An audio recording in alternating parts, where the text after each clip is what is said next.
Easy Explain Creative Evolution by Henri Bergson. Moving into Chapter 2 on Divergent Evolution, and Part 1 here going to focus on the concept of consciousness and what that means for Bergson within his metaphysical and pragmatic philosophy. So first quote we're looking at is just the direction that Bergson seems to take that evolution takes as it diverges. He says that evolution is not only a movement forward, in many cases we observe a marking time, and still more often a deviation or turning back. So this is slightly different than Darwinian philosophy on the biological process of evolution. It's also going to be different than Jamesian pragmatic evolutionary theory. Sometimes for Bergson, evolution is just a specific mark in time, right? We're seeing a deviation, a divergence, a direction change. We can go back as well, right? We can actually regress. It's not always a totally forward linear progression. Then there's this passage on love that Bergson has that I think really stood out and I thought was interesting. He says that love, in which some have seen the great mystery of life, may possibly deliver us life's secret. It shows us each generation leaning over the generation that shall follow. It allows us a glimpse of the fact that the living being is above all a thoroughfare, and that the essence of life is in the movement by which life is transmitted. So this harkens back to his concept of the élan vital, right, the life force, and that every individual organism is just a vessel for this ever-flowing force, right, through time, enduring through time. From this, I thought it was interesting to jump to what it means to be successful for Bergson, in which he says that it is unquestionable, for example, that success is the most general criterion of superiority, the two terms being up to a certain point synonymous.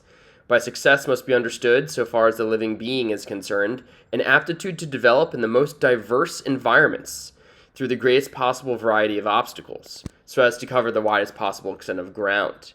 So success, think of Darwinian evolutionary fitness here, right? You're superior fit to your environment. You're going to endure despite your diversity, despite the divergences you may face. You will overcome, you will endure through those obstacles and cover that ground. And now we actually see a big split in Bergson's concept of consciousness.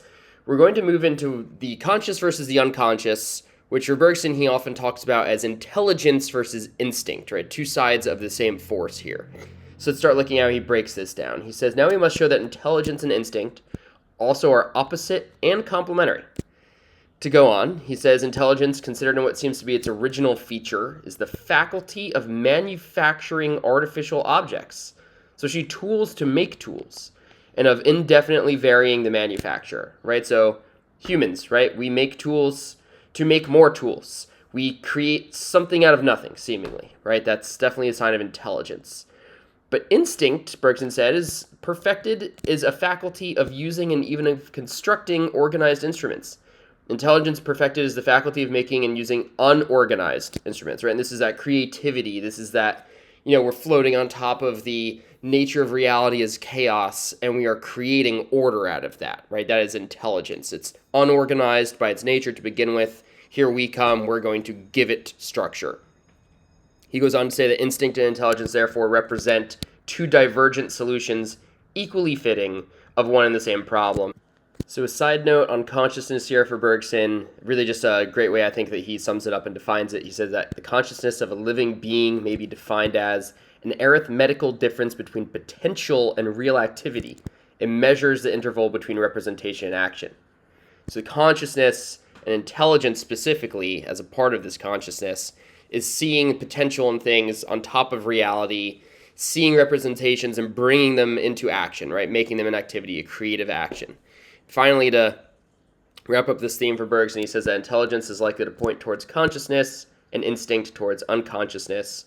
So hopefully you're starting to get an idea of this really big theme, this really big concept for Bergson here. So for now, hope this helps.